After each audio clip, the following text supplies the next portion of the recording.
सभी शिक्षकों को मेरा नमस्कार। साथियों, आज हम लोग JSTPD एडवांस कोर्स 1 के अंतर्गत जो समझ से पढ़ने की रणनीति है, इसका आकलन हम लोग देखेंगे।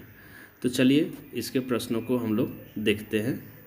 चलिए, ये रहा पहला क्वेश्चन आपका। मंजू जी का कहना है कि उनकी कक्षा 5 के छात्र पढ़ने में कुशल है क्योंकि वे अक्षर पहचान कर शब्दों का निर्माण कर सकते हैं और पाठ में आए अलग अलग शब्दों का अर्थ जानते हैं। आपके अनुसार इस संदर्भ में निम्न में से क्या सही होगा? आप एक से अधिक विकल्प चुन सकते हैं। तो चलिए इसका आंसर हो जाएगा, आपको देखना होगा इसका आंसर इसी में से। चलिए इसका आंसर हो जाएगा 2 और 3। चलिए आगे बढ़ते हैं। चलिए आंसर सही हुआ। अगला क्वेश्चन है, आपकी स्क्रीन पर कुछ गतिविधियां दी गई हैं और उनके साथ समझ से पढ़ने के स्तर, सही गतिविधि और उससे जुड़े समझ से पढ़ने के स्तर का चुनाव करें। आप एक ही विकल्प चुन सकते हैं। तो चलिए इसका आंसर हो जाएगा आपका, इस लोक कथा में लोगों के अंधविश्वास पर तुम्हारी राय अपने समूह में साझा करो। मूल्यांकन स्तर। चलिए सही हुआ। थर्ड क्वेश्चन, नीचे दिए गए प्रश्नों में से कौन सा प्रश्न बच्चों के समझ से पढ़ने के मूल्यांकन स्तर को दर्शाएगा? आप एक से अधिक विकल्प चुन सकते हैं। आप एक ही विकल्प चुन सकते हैं। इसमें एक ही विकल्प चुनना है। तो इसका आंसर हो जाएगा, तुम लेखक की लेखन शैली के बारे में क्या सोचते हो? चलिए सही आंसर हो गया। आगे बढ़ते हैं। चौथा क्वेश्चन, समझ से पढ़ने की रणनीति से जुड़े कौन से कथन आपको सही लगते हैं? आप एक से अधिक विकल्प चुन सकते हैं। ठीक है, तो देखिए 2 और 3 आपका सही होगा। चलिए आगे बढ़ते हैं। अरशद सर ने बच्चों को समझ से पढ़ने की रणनीति सिखाने के लिए उन्हें रणनीतियों का विवरण पढ़ने को दे दिया और फिर उन्हें रणनीतियाँ इस्तेमाल करने के लिए कहा। कुछ दिनों में उन्होंने पाया कि बच्चों के पढ़ने में कुछ बदलाव नहीं हुआ। आपके अनुसार अरशद जी बच्चों में समझ से पढ़ने की रणनीति की समझ विकसित करने के लिए और क्या कर सकते हैं? आप एक से अधिक विकल्प चुन सकते हैं। देखिए इसका ये दोनों सही होगा। बच्चों को रणनीतियों का इस्तेमाल सिखाने के लिए कुछ गतिविधियां करवा सकते हैं। रणनीतियों का प्रयोग पढ़ते हुए बच्चों के सामने दर्शा सकते हैं। ठीक है, आगे बढ़ते हैं। चलिए आंसर सही हुआ।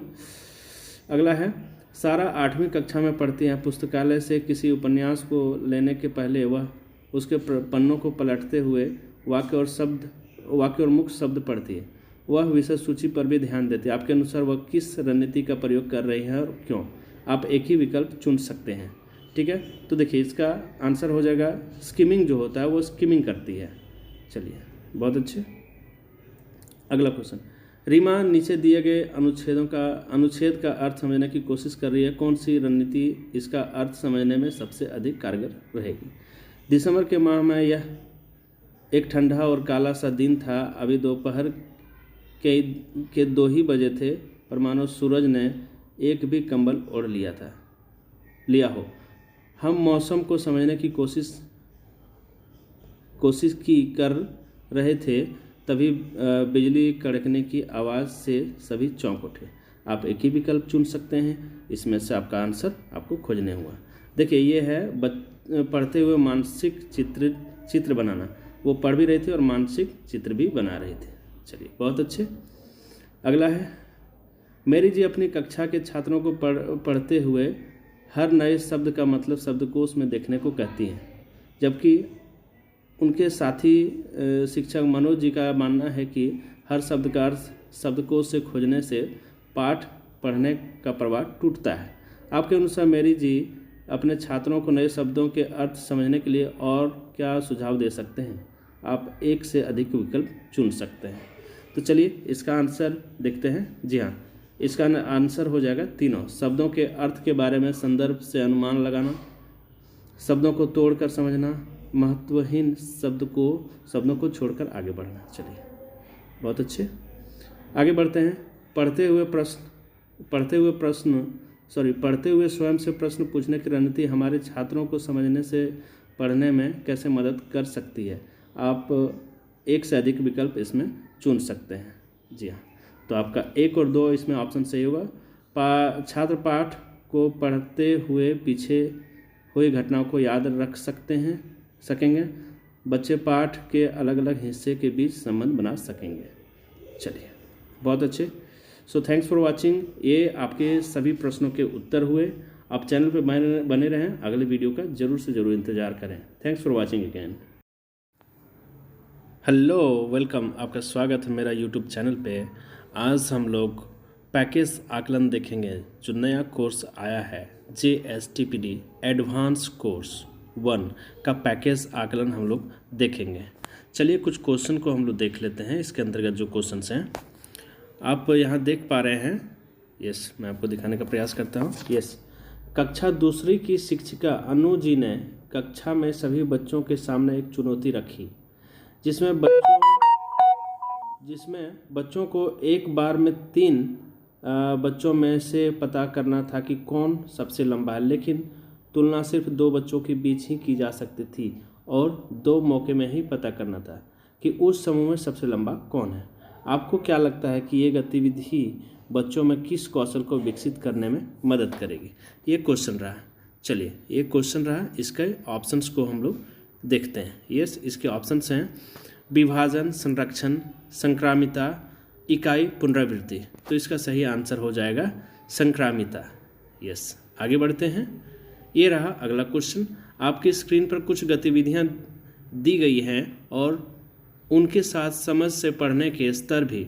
सही गतिविधि और उससे जुड़े समझ को पढ़ने के स्तर का चुनाव करें। पहला ऑप्शन है पाठ के इस उद्देश्य अनुच्छेद को पढ़कर तुम्हारे दिमाग में जो तस्वीर बनती है उसे अपने साथी के साथ बांटो। अनुमानिक स्तर। आपके अनुसार इस कहानी में आगे क्या होगा? शाब्दिक स्तर। इस लोक कथा में लोगों के अंधविश्वास पर बच्चों की राय अपने समूह में साझा करना। मूल्यांकन स्तर। तो इसका आंसर आपका देना है, तो इसका आंसर हो जाएगा ये 3rd नंबर। चलिए, लास्ट क्वेश्चन जो है, मोहन जी ने कक्षा में पानी की भरी हुई बोतल, ब्लॉक्स, बटन, किताब, डस्टर, पानी वाले रंग के डब्बे, लंच बॉक्स जैसी चीज़ें बच्चों के सामने रखकर उन्हें उनके वजन के अनुसार क्रम में लगाने को कहा। समीरा ने उनके भार के अनुसार यह बढ़ता क्रम लिखा। ब्लॉक, बटन, पानी की भरी बोतल, किताब, पानी वाला रंग का डब्बा, लंच बॉक्स। मोहन जी को लगा कि यह सही क्रम नहीं है। समीरा की सोच के बारे में कौन से विकल्प सबसे सटीक हैं? तो चलिए, इसका आंसर देख लेते हैं। ठीक है, तो इसका आंसर आपको देखना होगा। ठीक है, इसका आंसर ये हो जाएगा, वस्तुओं के आकार के आधार पर तथा देखकर तुलना की। चलिए, ये देखिए।